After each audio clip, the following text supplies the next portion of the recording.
주를 신뢰해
인도하여 주시옵소서. 우리 한번 주여 부르짖고 다시 기도하겠습니다.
주님께 예배하는 시간 되게 하여 주시옵소서.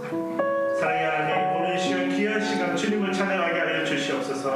하나님 아버지 이름을 고백하는 시간이 되게 하시고 하나님의 이름을 높이는 시간 되게 하시고 무엇보다 하나님의 그 놀라운 사랑을 경험하는 시간 될 수 있도록 아버지 붙들어 주시옵소서. 하나님께 모든 영광 돌리는 시간 되기를 찬양합니다. 하나님 우리의 마음을 위로하여 주시옵소서. 오늘도 신령과 진정으로 주님 앞에 설 수 있도록 하셨으니 하나님 하늘 문을 여사 하나님의 그 크신 은혜를 하나님 경험하게 하시고 하나님 오늘 시간도 주님을 소리 높여 외치는 귀한 시간 될 수 있도록 아버지 붙들어 주시옵소서. 우리 삶 가운데 연약한 것들이 있더라도 하나님 오늘 시간 내어놓게 하시고 모두 다 주님 앞에 내어놓고 주님만을 기뻐하며 주님만을 찬양하는 귀한 시간 될 수 있도록 아버지 붙들어 주시옵소서. 하나님의 크신 은혜를 경험하게 하시옵고 하나님의 놀라우신 말씀을 순종하는 저희가 될 수 있도록 인도하여 주시옵소서. 감사하고 예수 그리스도 이름으로 기도드립니다. 모든 같이 기도합니다.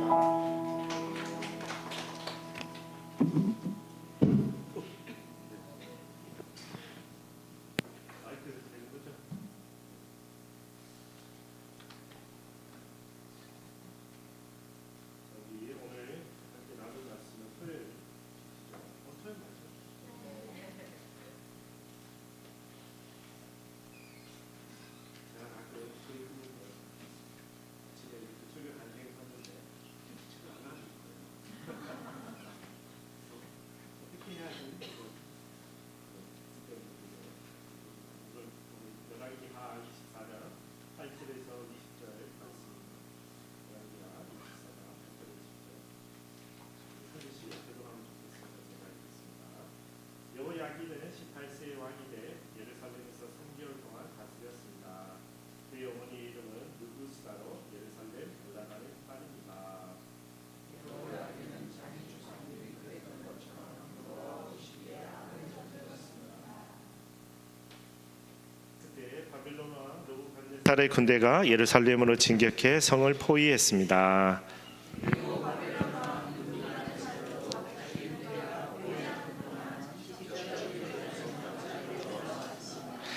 그러자 유다왕 여호야긴과 그 어머니와 그 신하들과 귀족들과 지휘관들이 느부갓네살에게 나왔습니다. 느부갓네살은 여호야긴을 포로로 사로잡았습니다. 느부갓네살 왕이 통치한 지 8년째의 일이었습니다. 여호와께서 선포하신 대로 느부갓네살은 여호와의 성전과 왕궁에서 모든 보물들을 꺼내가고 이스라엘 왕 솔로몬이 여호와의 성전에 만들어 놓은 금 기구들을 모두 산산조각 냈습니다. 느부갓네살은 또 예루살렘의 모든 백성들을 포로로 잡아갔습니다. 모든 관료들과 모든 용사들을 합쳐 모두 1만 명과 모든 직공들과 대장장이들까지 그 땅에서 가장 가난한 사람들만 빼고는 남은 사람이 없었습니다. 느부갓네살은 여호야긴을 포로로 잡아 바벨론으로 데려갔습니다. 그리고 왕의 어머니와 왕비들과 그의 관료들과 그 땅의 지도자들도 예루살렘에서 바벨론으로 잡아갔습니다.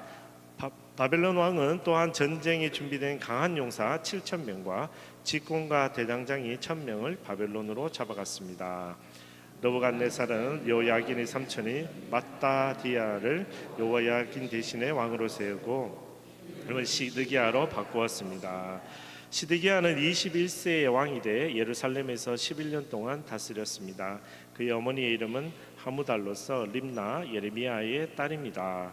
시드기야는 여호야김이 그랬던 것처럼 여호와 보시기에 악을 저질렀습니다. 함께 읽겠습니다. 예루살렘과 유다에 이런 일이 일어난 것은 여호와의 진노 때문으로 여호와께서는 결국 그들을 여호와 앞에서 쫓아내신 것입니다. 그때 시드기야가 바벨론 왕에게 대항해 반역을 일으켰습니다. 아멘. 사실 오늘 말씀뿐만 아니라 열왕기하의 전체 주제가 20절이죠. 예루살렘과 유다에 이런 일이 일어난 것은 여호와의 진노 때문입니다. 그래서 여호와께서는 결국 그들을 여호와 앞에서 쫓아내신 것입니다. 그래서 우리가 요즘 말씀 읽을 때 계속해서 이스라엘이 혹은 유다가 혹은 전체 이 선택받은 민족답게 하나님 앞에 서지 못하고 하나님이 주시는 대로 나가지 못해서 계속 일들이 생기는 것을 우리가 오늘 봅니다. 그래서 제가 오늘 제목을 이렇게 지어봤어요. 반복되는 죄. 언제까지 반복될지는 진짜 모르겠습니다. 이렇게 반복돼서는 안 될 것 같은데 오늘 열왕기하는 끊임없이 여호와 보시기에 악을 저질렀다라고 계속 이야기가 되어 가고 있습니다. 그 중에 오늘 본문은 여호야긴과 그리고 뒤에 시드기야가 등장합니다.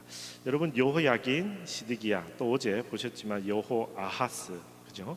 예, 여호야김, 여호야긴 그래서 이름이 몹시 헷갈리실까 싶어서 벌써 나왔네요. 자막 보시죠. 예. 우리 이 요시야는 훌륭한 왕이었죠.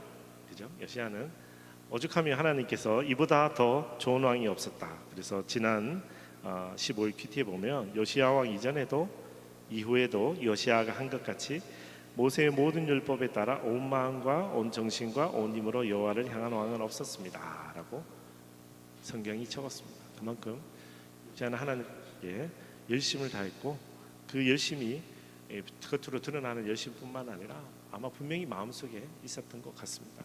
그래서 마지막에 요시야가 굳이 안 해도 되는 전쟁에 나갔지만 그래도 하나님께서는 요시야를 훌륭한 왕으로 하나님이 인정하신 것 같은 성경 말씀이죠. 그래서 요시야 왕은 우리가 이스라엘 남유다 역사에서 보면 16대 왕입니다. 16대 왕. 그래서 열왕기하, 역대하에 걸쳐서 이렇게 잘 설명이 되어 있고요. 요시야는 31년 동안 다스립니다. 그래서 640년부터 609년까지. 제가 갑자기 천국에 온 듯한 아니죠? 요시야는 16대 왕이고 640년에서 609년까지 다스렸는데 요시야의 왕이 자녀가 4명이 있다고 합니다. 여기 지금 3명밖에 안 적었는데요. 한 명은 왕의 이름이 아니니까 그냥 제가 뺐습니다. 그래서 3명 여호야김, 여호아하스 그리고 시드기야 이 3명이 왕이 되고요. 여호야김도 밑에 여호야긴이 되어서 나중에 왕이 됩니다. 그래서 17대 왕은 여호아하스입니다. 그죠? 여호아하스는 몇 개월 왕이 되었습니까? 3개월 됐습니다. 3개월. 3개월이 아무것도 할 수 있는 시간이 아닌데 뭔가를 해서 삐끄덕하는 바람에 이제 다음에 여호야김이 왕이 됩니다. 그죠? 17대 왕 여호아하스 다음에 여호야김이 왕이 되고요. 여호야김은 11년 동안 잘 다스린 것 같은데 또 역시 뭔가 삐끗하여서 여호야긴으로 넘어갑니다. 그래서 여호야김 아들 여호야긴이 왕이 됩니다. 여호야긴도 그럼 몇 개월 다스렸다고 합니까? 오늘 본문에 보니까 3개월 다스렸다고 이야기해요. 여러분 이 남유다 북이스라엘 왕 중에 가장 짧게 다스린 왕은 누군지 혹시 아십니까? 가장 짧게. 이게 성경 퀴즈에 항상 나옵니다. 7일 그렇죠. 7일 시므리라는 왕인데요. 우리 잠깐만 본문 읽어볼 거예요. 열왕기상 16장 15절 말씀 우리 같이 읽겠습니다. 시작. 유다왕 아사 27년에 시므리가 디르사에서 7일 동안 다스렸습니다. 이스라엘 백성들이 블레셋성 기브돈을 공격하려고 진을 치고 있었습니다. 아멘. 그래서 가장 짧게 다스린 사람이 시므리. 그래서 나중에 이세벨이 막 흉볼 때 시므리 이름을 가지고 네가 시므리냐? 그래서 이세벨이 그렇게 흉보는 것을 우리가 보는데 가장 짧았던 왕은 시므리 7일이었습니다. 그래서 여호아하스도 사실 3개월이지만 크게 뭔가를 할 수 있는 기간은 분명히 아니었던 것 같습니다. 자, 그런데 오늘 본문에 놀랍게도 뭐라고 얘기합니까? 3개월밖에 안 다스렸는데도 9절에 우리 같이 읽어볼까요? 시작. 여호야긴은 자기 조상들이 그랬던 것처럼 여호와 보시기에 악을 저질렀습니다. 악을 저질렀습니다. 3개월이면 뭐 악을 저지를 시간도 없을 것 같은데, 근데 그 3개월을 못 참고 이렇게 악을 저질렀다고 오늘 성경은 이야기합니다. 그래서 이 여호와 보시기에 악을 저지른다는 표현은 제가 누누이 말씀드리지만 우리의 시각, 우리의 관점 혹은 내가 거하고 있는 세상의 기준이 아닙니다. 성경은 항상 말씀하십니다. 하나님 보시기에 악한 자, 하나님 보시기에. 그래서 성경은 항상 하나님 보시기에 어떠하냐라는 것이 기준입니다. 예를 들어서 정반대의 의견도 있습니다. 예를 들어서 노아가 다 죽었는데 노아가 살아났죠. 노아가 살아난 이유는 성경에서 뭐라고 얘기했냐면 창세기 6장 8. 이거 에코 좀 빼주실래요? 이거 마이크 에코 좀 빼주세요. 창세기 6장 8절에 우리 같이 읽어보실래요? 시작. 그러나 노아만은 여호와께 은혜를 입었습니다. 은혜를 입었습니다. 이걸 영어로 보면 하나님의 눈에, 여호와의 눈에 은혜, 그렇죠? 하나님 보시기에 그렇습니다. 하나님 보시기에. 그래서 하나님 보시기에 악한 일을 행한 사람은 다 멸망하고 파멸했지만 오늘 본문에 하나님 보시기에 노아를 보시면 하나님 보시기에 은혜를 입은 자는 하나님 앞에 살아났습니다. 그래서 여러분, 저는 여러분이 여호와 보시기에 은혜를 입은 자 되기를 축복합니다. 여호와 보시기에 악을 행하지 마십시오. 이제 안 하면 됩니다. 이제 앞으로 안 하면 됩니다. 항상 하나님이 우리에게 늘 얘기하세요. 너 예전에 뭐 했지? 이렇게 얘기는 잘 안 하시더라고요. 성경에 늘 읽어보면 지금 얘기해요. 지금. 근데 우리는 특히 저도 가끔 이제 우리 애 혼낼 때나 아니면 우리 직장의 후배들 혼낼 때 아니면 부부싸움 할 때 당신이 말이야 옛날에 뭐 했고 말이야 몇 년 전에 뭐 했고 근데 하나님은 항상 새롭게 얘기하시는 그 이유가 우리는 하나님 눈앞에 은혜 입은 자이기 때문에 그렇습니다. 그래서 여러분, 하나님 보시기에 은혜 입은 자 되시기를 축복합니다.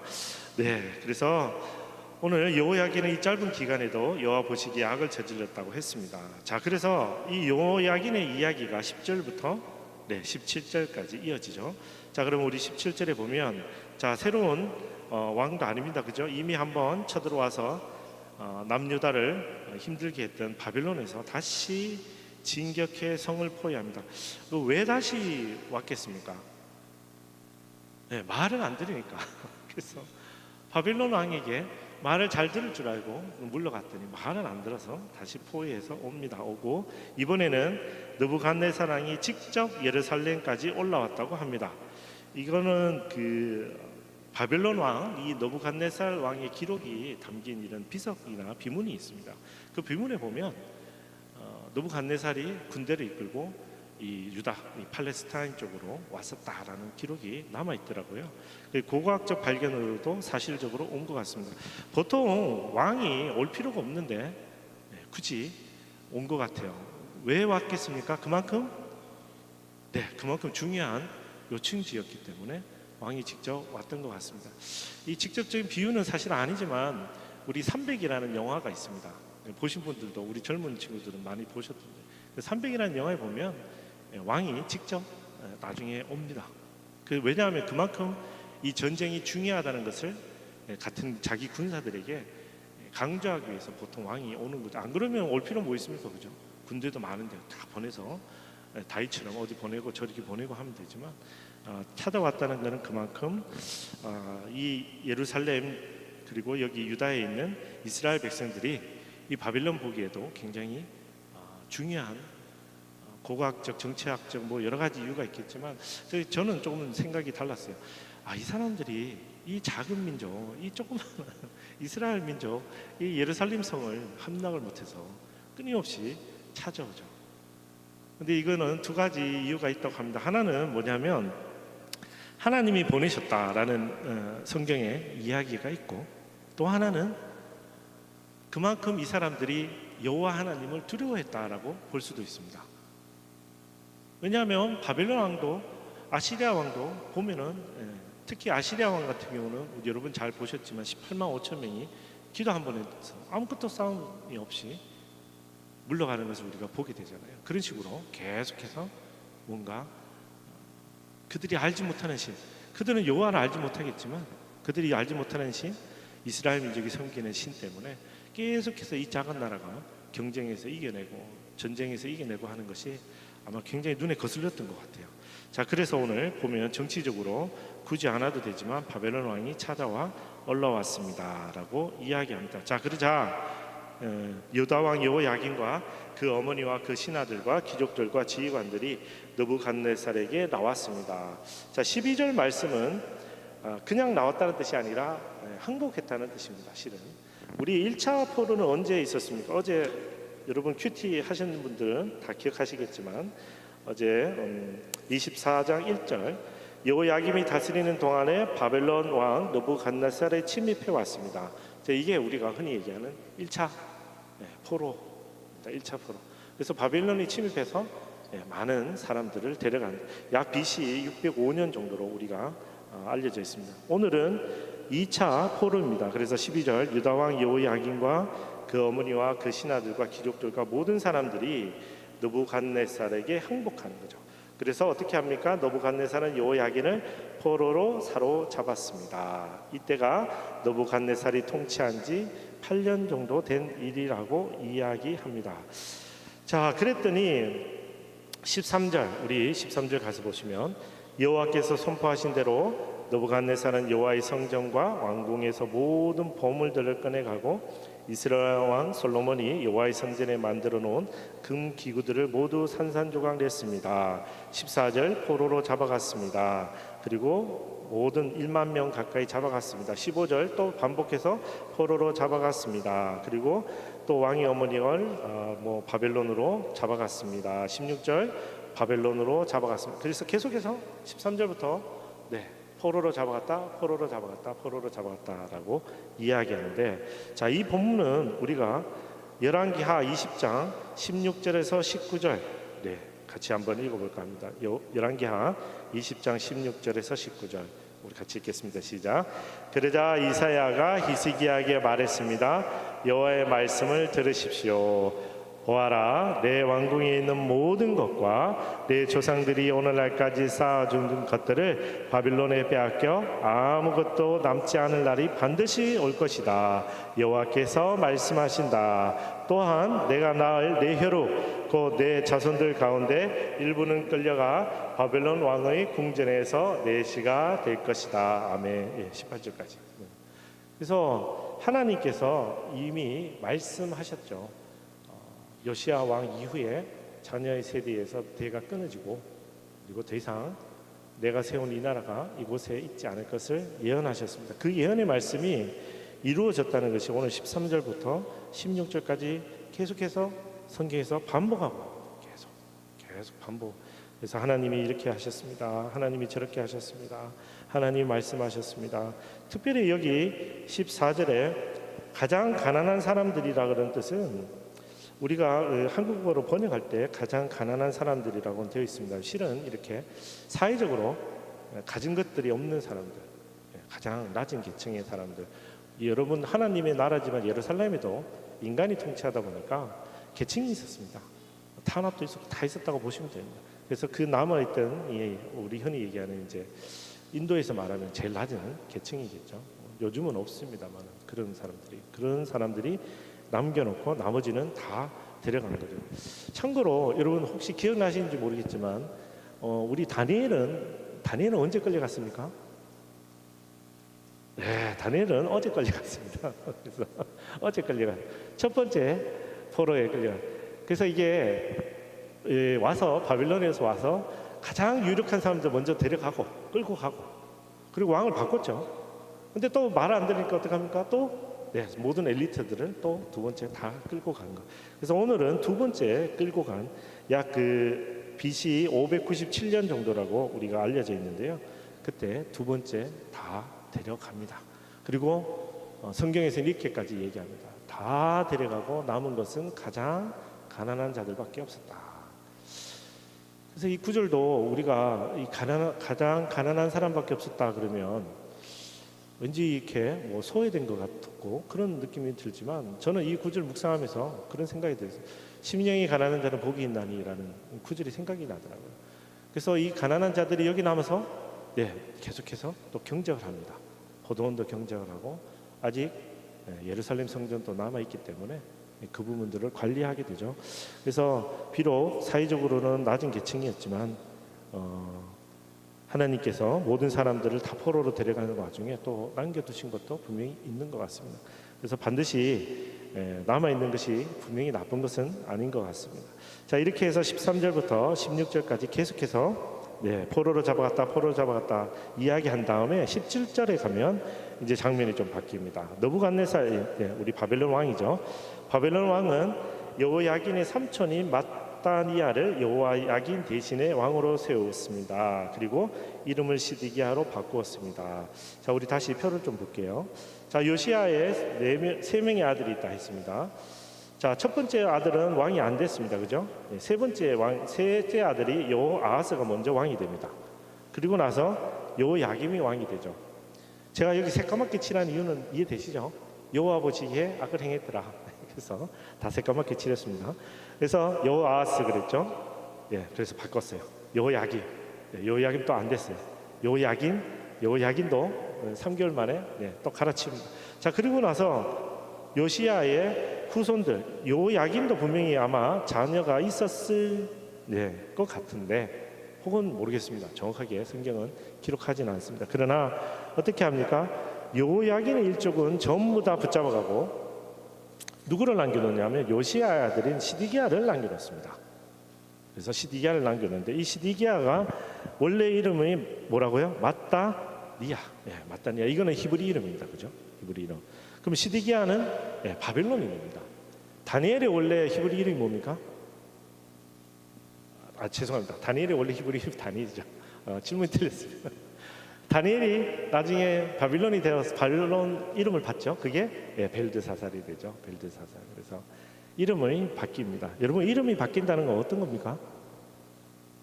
정체성이 바뀌는 거죠. 정체성이.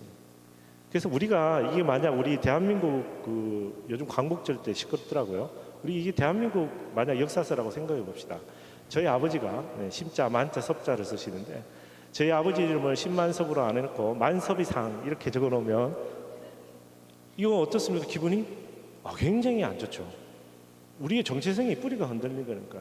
그래서 오늘 이상하게도 요시야의 후손들의 이름을 전부 다 바뀐 이름을 적습니다. 그래서 바뀐 이름, 특히 대표적인 사람이 시드기야입니다. 시드기야를 바뀐 이름으로 적어줍니다. 마따니아를 칭하지 않고 시드기야는 오늘 보신 것처럼 바벨론 왕이 준 이름이고 바벨론식 이름입니다. 자, 이 시드기야가 왕이 됩니다. 18절 21세 왕이 돼 예루살렘에서 11년 동안 다스렸습니다. 그의 어머니 이름은 하무달로서 립나 예레미야의 딸입니다. 여기 보시면 어머니 이름을 굳이 다르게 적었다는 이야기는 다른 어머니, 그 요시야의 아내가 둘 등장하는데요. 그 중에 다른 아내로 본 자식인 것 같습니다. 그래서 시드기야의 어머니는 다른 하무달로서 립나 예레미야의 딸입니다. 자, 그런데 19절 똑같이 오늘 본문 적고 있죠. 시드기야는 여호야김이 그랬던 것처럼 여호와 보시기에 악을 저질렀습니다. 그러면 아멘 하면 안 되지 뭐. 악을 저질렀대요. 그래서 지금 다시 우리 사람 이름 표 좀 보여주실래요? 요시야의 아들이 요시야의 세 아들, 네 아들입니다. 네 아들, 오늘 첫째 아들은 이름 뺐습니다. 빼고 세 아들 전부 다 하나님 보시기에 악을 행했던 사람이었고, 그리고 여호야김 아들 손자죠. 요시야의 손자 역시 여호야김 역시 어떻게 됩니까? 여호와 보시기에 제대로 행하지 못했던 것 같습니다. 그래서 바빌론으로 가서 끌려가죠. 내일 이제 본문에 우리가 등장합니다만, 일단 오늘 본문에서 여호야긴은 이미 바빌론 포로로 데려갔습니다. 그게 15절이죠. 여호야긴을 포로로 잡아 바빌론으로 데려가고, 남은 남유다 지역에 누구를 두냐면 시드기야를 두게 됩니다. 그리고 오늘 본문은 끝이 나고, 내일 본문은 이제 시드기야에 관련된 이야기, 그리고 그 다음 월요일은 영원히 끝이 납니다.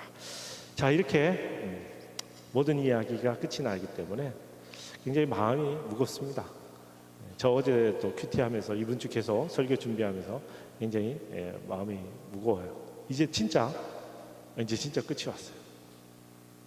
요시야가 그렇게 열심히 노력하고 내외적으로 열심히 노력하고 종교 개혁을 이뤄갔지만 결국은 마지막에 어떻게 됩니까? 이렇게 계속해서 멸망을 향해 갑니다. 그래서 제가 묵상하면서 기도했어요. 하나님, 정말 우리가 오늘 열왕기 하에서 보듯이 우리에게도 계속 거듭되는 죄로 멸망밖에 없습니까? 이게 우리에게 하나님이 하시는 말씀입니까? 라고 묵상했을 때 하나님이 전혀 다른 이야기를 하시더라고요. 실은 우리가 오늘 볼 이야기는 아니지만 여호야긴이 나중에 보면 사면이 되고, 그리고 바빌론에서 왕으로 대접받고 잘 삽니다. 여호야긴은 그렇게 새로운 핏줄로, 다윗의 핏줄로 살아남죠. 희망의 메시지가 또 있기도 하고요. 그리고 또 하나는 우리에게 희망을 주는 메시지가 있습니다. 자, 이 설명을 하기 위해서 우리가 다시 시드기야로 잠깐만 가보겠습니다. 자, 여러분, 마따니아라는 이름을 바벨론 왕 느부갓네살이 시드기야로 바꿨습니다. 자, 그러면 제가 이렇게 질문해 보겠습니다. 여러분, 바벨론 왕이 왜 마따디아라고 그냥 둬도 되잖아요. 근데 왜 시드기야로 바꿨겠습니까? 왜 시드기야로 바꿨겠습니까? 오늘 성경은 죄송하지만 그런 표현은 적혀 있지는 않습니다. 그러나 왜 바벨론 왕이 그냥 마따디아라 이름 둬도 되잖아요. 남의 왕국 이름 굳이 이름 지어줄 필요가 뭐 있습니까? 김춘수의 꽃만 봐도 이름을 지어주는 것은 굉장히 큰 의미를 가지는 건데, 근데 왜 굳이 마따니아라는 이름을 바벨론식으로 굳이 바꿨을까? 그럼 조금 더 우리가 한번 생각해 볼게요. 우리가 다니엘이 잡혀갔습니다, 그죠? 다니엘이 잡혀갔는데 다니엘의 이름을 또 바벨론에서도 바꿉니다. 새 친구들 이름도 다 바빌론식으로 바꿉니다. 왜 굳이 이름을 바꿨겠습니까? 근데 우리나라는 잘 알아요. 우리나라는 왜 이 경험이 있거든요. 미국이나 북미권은 이 경험이 없죠.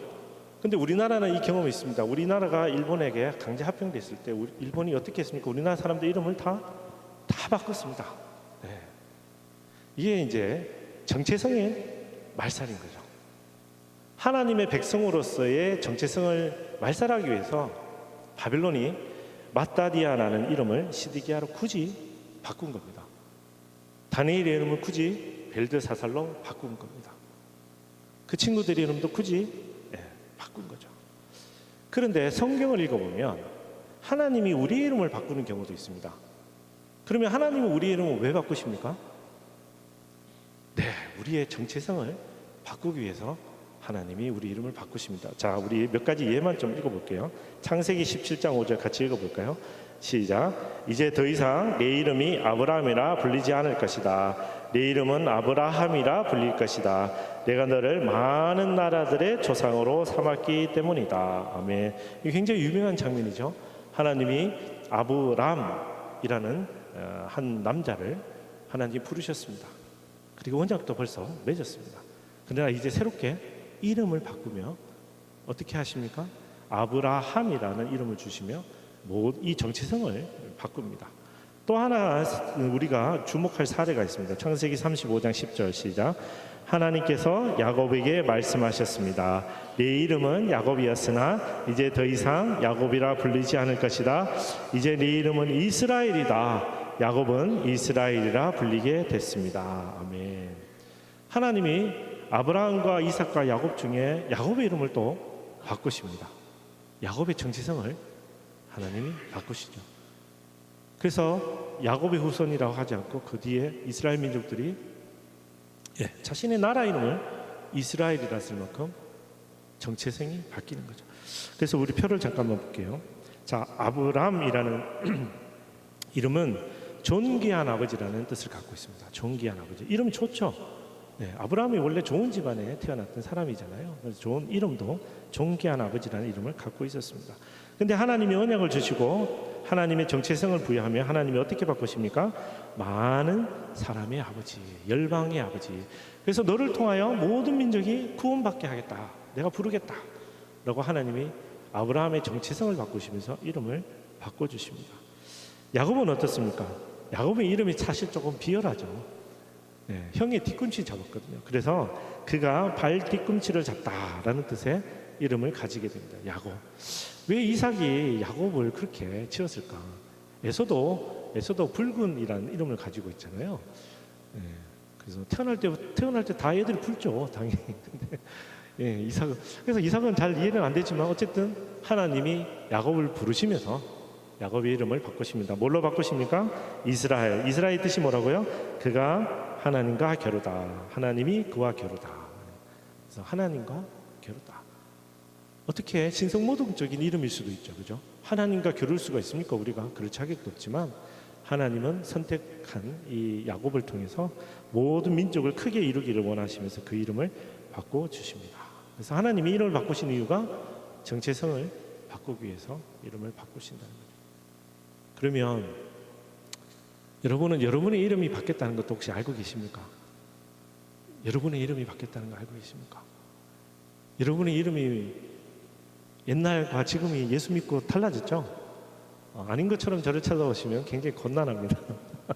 여러분의 이름이 바뀌었죠? 우리 다음 자막 보시면 여러분이 예전에는 다 제인이었어요. 제인. 여러분의 이름이 미스터 제인이었어요. 미세스 제인이었고요. 여러분은 부정하고 싶을지 모르지만 여러분은 세상에 이름이 있었고 여러분은 세상에 신분과 자격이 있었을지 모르지만 여러분 다 제인이었어요. 근데 하나님이 예수 그리스도를 통해 여러분 이름을 어떻게 바꾸십니까? 네, 그리스도인이라고 바꾸십니다. 여러분 바벨론 왕, 세상 왕조차 자기 뜻대로 이 나라를 다스리고 싶어서 이 예루살렘에 새로운 왕을 앉히면 왕의 이름을 바꿉니다. 이집트 왕 누구도 어제 본문 큐티 하신 분 기억하시겠죠? 이집트 왕 누구도 자기 마음대로 이름을 바꿉니다. 이게 세상의 방식입니다. 근데 하나님은 정반대의 방식을 택하시죠. 우리가 미스터 죄인이었지만 어떻게 하십니까? 예수 그리스도를 통해서 우리를 하나님이 구원하셔서 우리를 그리스도인이라고 부르시는 겁니다. 우리 고린도후서 5장 17절 말씀 같이 한번 읽어볼까요? 시작.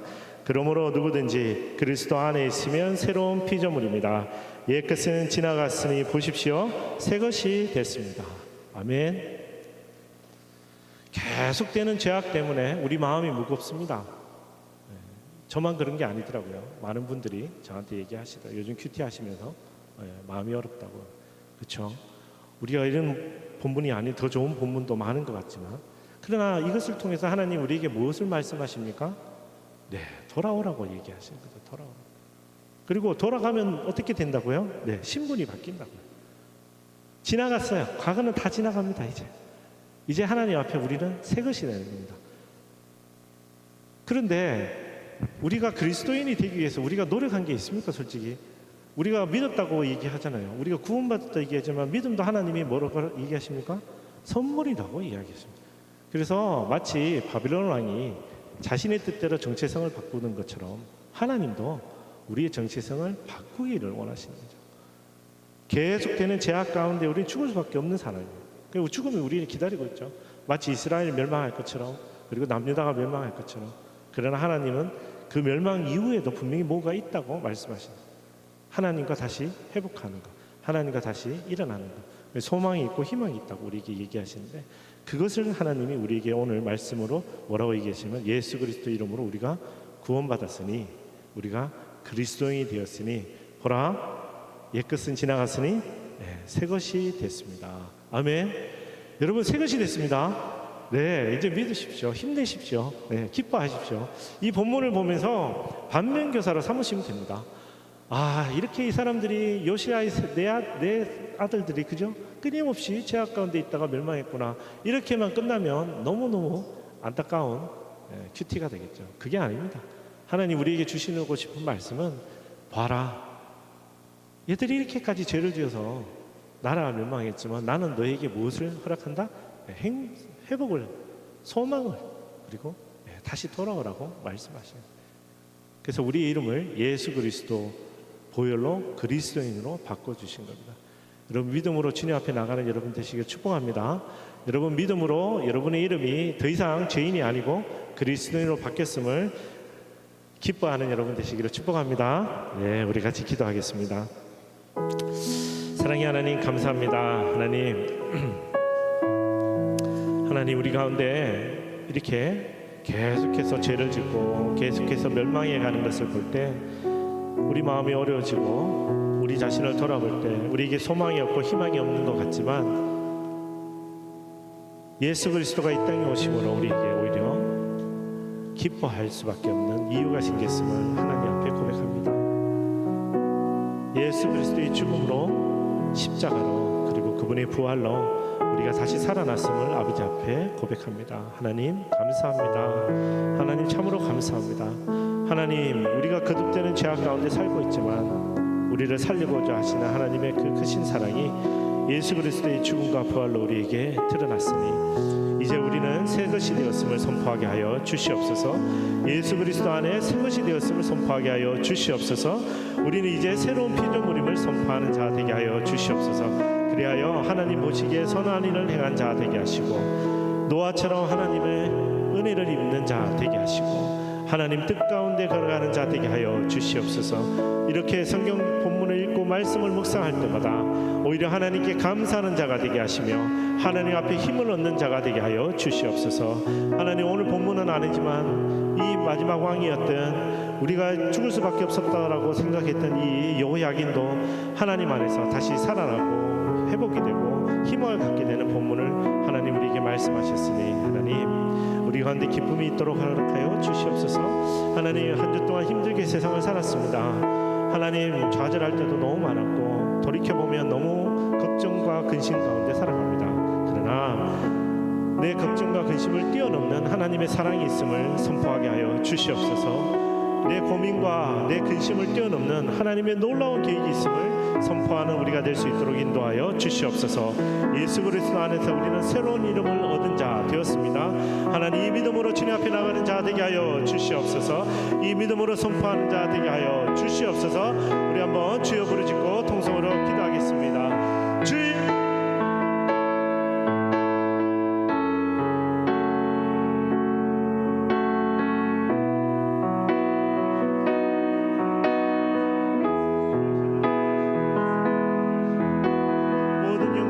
시간 될 수 있도록 아버지 붙들어 주시옵소서. 사랑의 하나님 우리 이름이 바뀌었음을 기억하게 하여 주시옵소서. 바벨론 왕이 이름 바꾸는 것처럼 그렇게 죄인으로 가는 것이 아니라 이제 다시 우리는 그리스도인이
감사합니다. 오늘도 주님 앞에 나와 예배드리게 하심을 감사합니다.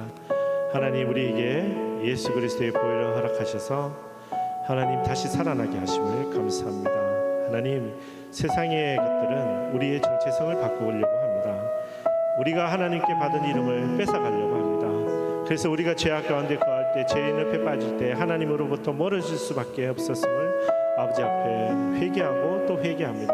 그러나 오늘 시간 하나님, 우리 예수 그리스도 이름으로 우리가 더 이상 죄인이 아니라 그리스도인으로 다시 우리의 정체성이 회복되었음을 아버지 앞에 감사하며 선포합니다. 보라, 새 것이 되었다고 말씀하셨습니다. 우리 그리스도 안에서 새로운 피조물이 되었음을 아버지 앞에 고백합니다. 사랑의 하나님, 우리 밴쿠버 온누리교회 형제자매들이 하나님 앞에 새로운 피조물이 되었음을 기뻐하게 하여 주시옵소서.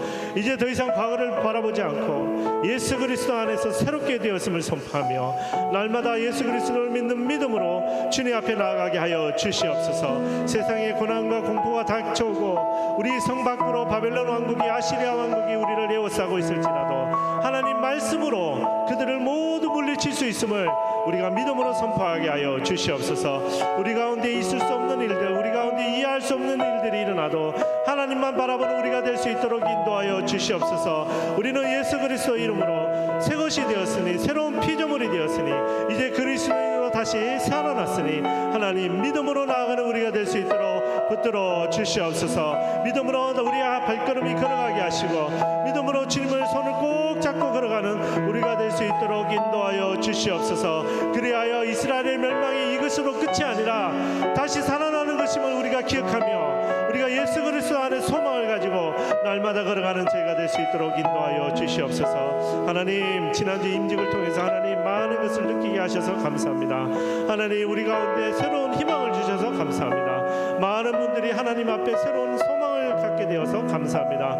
하나님, 우리 밴쿠버 온누리교회가 이제 새로운 피조물이 되었음을 선포하며 다시 우리 한 걸음을 내딛게 하여 주시옵소서. 다시 우리의 걸음이 일어나게 하여 주시옵소서. 하나님 손을 꼭 붙잡고 하나님 걸음을 나가는 우리가 될 수 있도록 붙들어 주시옵소서.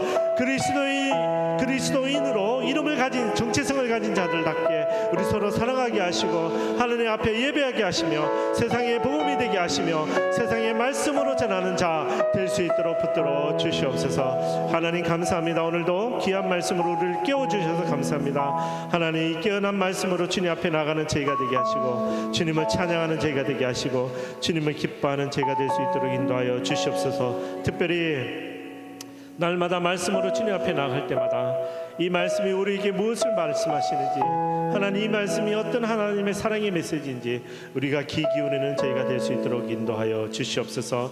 말씀 읽는 거 포기하지 않도록 도와주시고 큐티하는 거 포기하지 않도록 도와주시고 하나님 아버지 앞에 예배하는 것에 지치지 않도록 인도하여 주시옵소서. 주님 앞에 살아나는 교회가 될 수 있도록, 공동체가 될 수 있도록 인도하여 주시옵소서. 가을을 준비하고 있습니다. 새로운 도약을 꿈꾸고 있습니다. 하나님 앞에 그리스도인답게 그리스도인으로 주님 앞에 사는 저희가 될 수 있도록 인도하여 주시옵소서. 하나님 감사합니다. 오늘도 이 아침에 우리 함께 귀한 말씀을 읽게 하시고 하나님 앞에 기도하게 하시고 찬양하게 하시고 무엇보다 내가 그리스도인으로 새로운 피조물이 되었음을 깨닫게 하심을 감사합니다. 모든 영광 하나님께 돌리며 감사하며 예수 그리스도 이름으로 기도드립니다. 지금은 우리 주 예수 그리스도의 은혜와 하나님 아버지 크신 사랑과 성령 하나님의 감화 감동 교통하심이 죽을 수밖에 없었던 우리지만, 그리고 오늘 읽었던 이 큐티 말씀처럼 우리도 포로가 될 수밖에 없었던 우리지만 예수 그리스도의 보혈로 우리가 다시 살아나 새 생명을 얻었고 영생을 선물로 받았으니 예수 그리스도인으로 새로운 피조물답게 주님 앞에 기뻐하며 나가기를 오늘 결단하는 우리 사랑하는 밴쿠버 온누리교회 모든 성도들 위해, 그리고 선교사님들 위해, 이 나라 주의 백성들 위해 지금부터 영원토록 함께 있을지어다. 아멘.